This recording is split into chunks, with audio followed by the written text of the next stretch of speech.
Number دو، مذہبی اعتبار سے جب میں اس کو بیان کروں گا تو وہ یہ ہے کہ اللہ تعالی سے ہم نے وعدہ خلافی کی. ہم سے کہا تھا اے اللہ ہمیں انگریز اور ہندو کی دوہری غلامی سے نجات دے. انگریز کی غلامی بھی ہم پر تھی، ہندو کی بھی تھی. ہندو کی معاشی غلامی میں ہم مبتلا تھے. ہندو بنیا ایک گاؤں میں بیٹھا ہوا ہے اور وہ سود پر رقمیں دے رہا ہے اور مسلمانوں کی زمینداروں کی زمینیں ہتھیا رہا ہے. یہ سارا کام، پورا کاروبار، پوری انڈسٹری ہندوستان میں ہندوؤں کے ہاتھ میں تھی، مسلمانوں کی کہاں تھی. لوگ پاکستان کی برکات جب بیان کرتے ہیں بہت سے دانشور تو کہتے ہیں کہ نہیں، پوری انارکلی بازار کے اندر ایک دکان تھی مسلمان کی، پوری انارکلی میں، جبکہ آبادی میں مسلمانوں کی اکثریت. تو یہ حال، ہمارے اوپر دو غلامیاں مسلط تھیں. ایک غلامی انگریز کی، وہ تھی عسکری، سیاسی، ریاستی غلامی، اور ایک تھی ہندو کی. یہاں تک کہ سماجی غلامی ہندو کی. ہندوؤں کے رسوم و رواج، ہندوؤں کے تہوار یہ ہم مناتے تھے، آج بھی مناتے ہیں. جو اے اللہ دعائیں تھیں. میں چونکہ خود عینی شاہد ہوں، میں نے مسلم اسٹوڈنٹ فیڈریشن کے ایک کارکن اور ایک رہنما بھی آپ کہہ سکتے ہیں، اس لیے کہ میں حصار ڈسٹرکٹ مسلم اسٹوڈنٹ فیڈریشن کا جنرل سیکرٹری تھا، ہائی اسکول اسٹوڈنٹ کی حیثیت سے. وہاں فیڈریشن تھی ہی صرف ہائی اسکول کے اسٹوڈنٹس کی، اس لیے کہ کالج تو کوئی پورے ضلع میں تھا ہی نہیں، نو گورنمنٹ کالج. ایک کالج تھا بھیوانی، ایک قصبے میں ہندو، جو سیٹھوں کا قصبہ تھا، اس میں ہندو کالج تھا بس. باقی ہائی اسکول کی مسلم اسٹوڈنٹ فیڈریشن تھی، اس کا میں جنرل سیکرٹری تھا، حصار ڈسٹرکٹ مسلم اسٹوڈنٹ فیڈریشن. ہم نے جلوس نکالے، نعرے لگائے، پاکستان کا مطلب کیا، لا الہ الا اللہ. ہم نے دعائیں مانگی جمعوں کے اجتماعات میں، عیدین کے اجتماع میں، اللہ ہمیں انگریز اور ہندو کی دوہری غلامی سے نجات دے تاکہ تیرے دین کا بول بالا کرے، تیرے نبی کا دیا ہوا نظام قائم کرے. ہم نے پاکستان، اللہ نے تو وعدہ پورا کر دیا.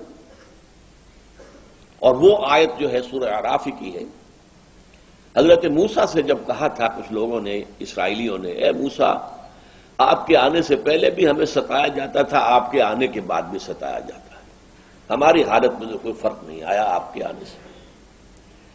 تو انہیں جواب دیا گیا، اللہ تعالیٰ نے جواب دیا، قل اے موسیٰ ان سے کہہ دو، عسیٰ ربکم ان یہلک عدوکم، اب قریب ہے وہ وقت کہ تمہارا رب تمہارے دشمن کو ہلاک کر دے، فرعون اور اس کے لاؤ لشکر کو تباہ کر دے، غرق کر دے. وَيَسْتَخْلِفَكُمْ فِي الْأَرْضِ، زمین میں تمہیں حکومت دے، طاقت دے. فَيَنْظُرَ كَيْفَ تَعْمَلُونَ، پھر دیکھے گا تم کیا کرتے ہو. اسی امتحان میں ہم 56.5 برس گزار چکے ہیں اور ہم نے اللہ سے وعدہ خلافی کی. اس وعدہ خلافی کا نتیجہ میں نے آیات جو پڑھی ہیں شروع میں، سورہ توبہ کی 3 آیات. دنیا میں کوئی قوم اجتماعی طور پر اللہ سے کوئی وعدہ کر کے وعدہ خلافی کرے تو اس کی سزا کیا ملتی ہے. اس قوم میں اجتماعی طور پر نفاق اور منافقت کا مرض پیدا کر دیا جاتا ہے. نفاق اور منافقت جو کفر سے بھی زیادہ ناپسند ہے اللہ. ان المنافقین فی الدرک الاسفل من النار، منافقین جو ہے وہ جہنم کے سب سے نچلے درجے میں ہوں گے، جس کے لیے کہ حضور کی شفاعت سے انہیں محروم کیا گیا. استغفر لہم او لا تستغفر لہم لن یغفر اللہ لہم، آپ چاہے استغفار کریں ان کے لیے چاہے نہ کریں. اور سورہ توبہ میں تو ہے ان تستغفر لہم 70 مرۃ، آپ 70 مرتبہ بھی استغفار کریں گے تب بھی ہم معاف نہیں کریں گے. وہ ہے منافق. چنانچہ ان آیات میں کیا کہا گیا، میں نے بارہا اس کو بیان کیا ہے. وَمِنْهُمْ مَنْ عَاهَدَ اللَّهَ، مدینے کے منافقوں میں ایک قسم ان کی ہے جنہوں نے اللہ سے ایک عہد کیا تھا.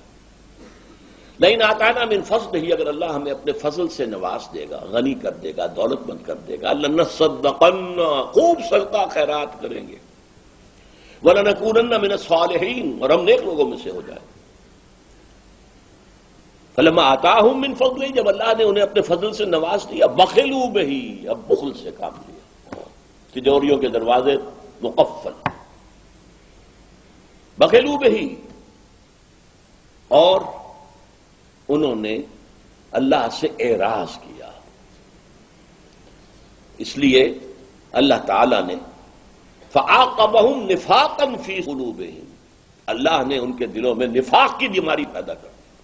الی یوم یلقونہ، یہ خطرناک ترین الفاظ ہیں اس سورت کے. وہ نفاق قیامت کے دن تک قائم رہے گا، برقرار رہے گا، نکلے گا نہیں. یہ اللہ جب یہ میں پڑھتا ہوں، حال عام طور پہ میں رک جاتا ہوں، یہ الفاظ ادا نہیں کیا کرتا. عاقبہم نفاقا فی قلوبہم پہ بات ختم کرتے ہیں. آگے کے الفاظ لرزہ طاری کرتے ہیں. الی یوم یلقونہ، اس دن تک جو ملاقات کا دن ہوگا قیامت کا، اس وقت تک نفاق یہ رہے گا.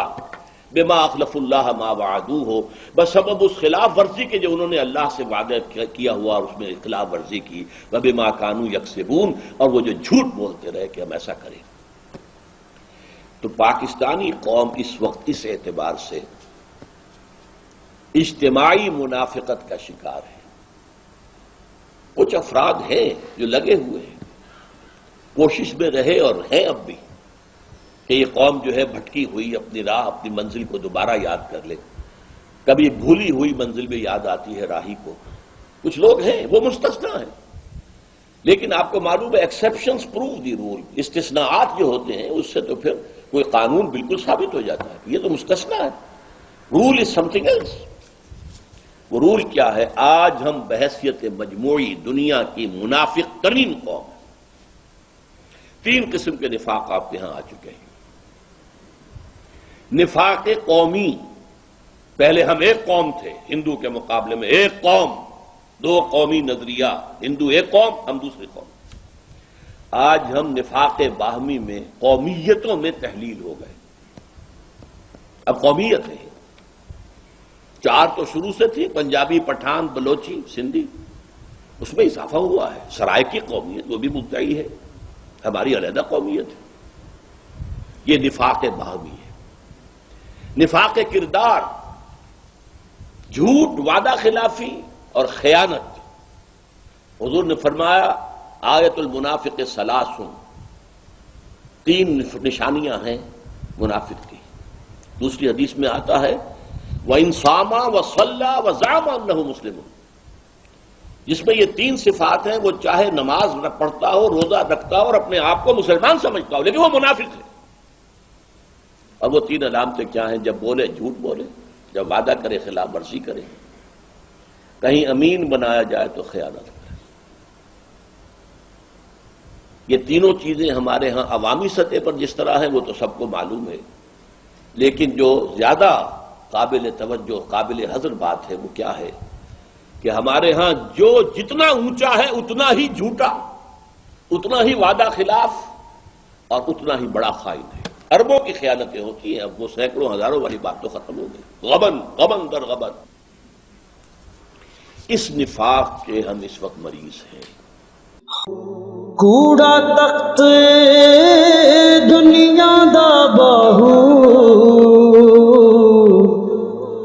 فکر سچی بادشاہی ہو.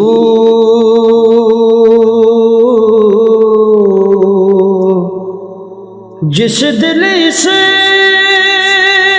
میں اللہ دا چمکے،